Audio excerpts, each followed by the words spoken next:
Hi all of you, welcome to Shanmu Mayas Academy. The topic that we are going to discuss today is about Financial Action Task Force.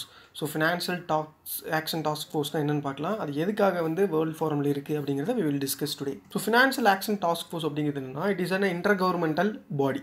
So எல்லா governments, most of the governments the globe will be participating in this financial action task force meet.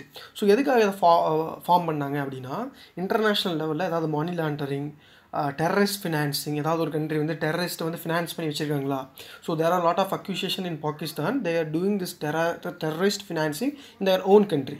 So இந்த மாதிரி ஒரு peace வந்து we have to maintain a perfect money supply in the international level அப்படின்னு சொல்லிட்டு they have formed in the G7 summit which is happened in the Paris. So Parisல நடந்த G7 மீட்டிங்ல they have initiated this financial action task force in which they are regulating all those things which are related to terrorist financing and money laundering and other threats to the integrity of the international financial system. So the secretariat எங்க இருக்குன்னா it is located in the Organization for Economic Cooperation and Development, which is also an organization which is located in Paris. So member countries, it consists of 37 member jurisdictions. So பாருங்க இதில் 37 members jurisdiction இருக்காங்க. இவங்க 37 பேரும் சேர்ந்து they will be discussing and they will be taking action against the countries which are doing this money laundering, terrorist financing and the countries which are causing to the threat of international financial system. So India is also one of the member of this financial action task force. So financial action task forceல ரெண்டு list வச்சிருக்காங்க. So ஒரு country terrorist finance பண்ணுது, இல்லை ஒரு country வந்து money laundering பண்ணிட்டு இருக்கு, இல்லை இன்டர்நேஷனல் ஃபினான்ஷியல் சிஸ்டத்துக்கு ஒரு த்ரெட் காஸ் பண்ணுதுன்னா they are having two list. ஒன்று வந்து கிரே லிஸ்ட், ஒன்று வந்து பிளாக் லிஸ்ட். கிரே லிஸ்ட்டில் they will be giving warning. நீங்கள் வந்து இந்த மாதிரி ஒரு மணி லாண்டரிங், இந்த மாதிரி ஒரு டெரரிஸ்ட் ஃபினான்ஸ்லாம் உங்கள் கண்ட்ரியில் நடந்துட்டு இருக்கு, யூ ஜஸ்ட் மானிட்டர். இது நீங்கள் தடுக்கலினா நீங்கள் கிரே லிஸ்ட்லேருந்து பிளாக் லிஸ்ட்டுக்கு போயிடுவீங்க அப்படின்னு ஒரு வார்னிங் கொடுப்பாங்க. பிளாக் இந்த 37 கண்ட்ரிஸும் சேர்ந்து எந்த கண்ட்ரி வந்து which country is causing the thread, actual thread, and which is the country causing total thread to the financial system and the terrorist financing, இந்த மாதிரி ஒன்று பண்ணிட்டு இருக்கு அப்படின்னா அந்த கண்ட்ரியை இவங்க கண்டிப்பாக எதில் வைப்பாங்க, பிளாக் லிஸ்ட்டில் வைப்பாங்க. ஸோ இதோட மீட்டிங் எப்போ நடக்கணும்னா 3 times a year, ஒரு வருஷத்துக்கு 3 டைம் இது நடக்கும். ஸோ கோவிட் டைமில் the financial action task force also playing a major role. ஏன்னா இந்த கோவிட் டைமில் most of the countries are not able to meet in real times. So real டைமில் அவங்களால மீட் பண்ண முடியல. ஸோ விர்ச்சுவல் மீட்டிங் தான் நடந்துகிட்ருக்கு.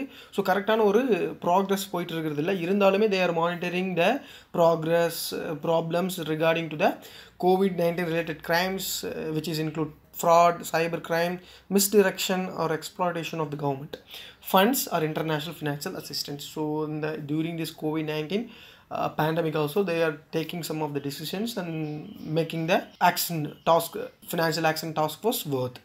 India and FAFTA. So India வந்து ஒரு மெம்பர்னு சொல்லிட்டோம். ஸோ இந்தியா வந்து என்ன பண்ணாங்கன்னா ஜம்மு அண்ட் காஷ்மீர் பைஃபர்ஃபெக்ஷன் நடந்துச்சு. So during that bifurcation Article 370 has been abrogated or scrapped out by the government of India and the Jammu and Kashmir has been united with India as a state. So now what happening?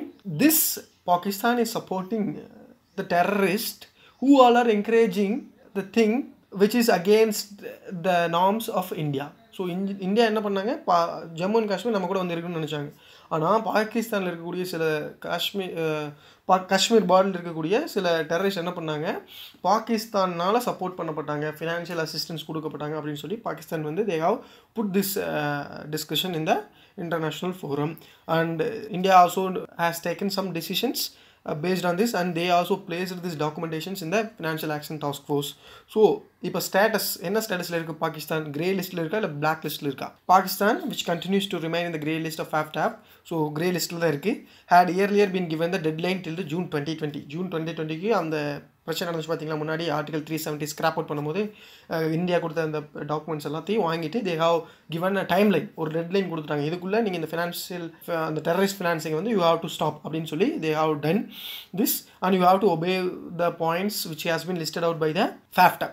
அதாவது financial action task force சொல்லக்கூடிய அந்த 27 points நீங்கள் கரெக்டாக follow பண்ணிங்கன்னா நாங்கள் வந்து உங்களை black லிஸ்ட்டில் போட மாட்டோம், கிரே லிஸ்ட்லேயே வச்சுக்குவோம். மறுபடியும் நீங்கள் இதை பண்ணிகிட்டே இருந்தீங்க அப்படின்னா we will be taking you under the black list. So black லிஸ்ட்டில் போட்டாங்கன்னா ஒரு கண்ட்ரிக்கு ஒரு பெரிய ஒரு அவமானம். ஒரு இன்டர்நேஷ்னல் ஃபோரமில் they have to feel shy and ashamed. However, owing to the COVID-19 pandemic, the deadline has been shifted. So இந்த COVID-19 அவங்களுக்கு கொடுக்கப்பட்ட அந்த டெட்லைன் வந்து it has been shifted. So this is all about the FAFTA. So yeah, இதை பற்றி நான் சொல்கிறேன்னா there has been so many distortions and disruptions between Pakistan and India. So this problem is also going to hit the FAFTA, the Financial Action Task Force. So please be focused on the things which are happening outside of India also, because we have to study the international relations. So thank you for watching. With this we wind up today's session. Let us meet you on tomorrow's session. Thank you.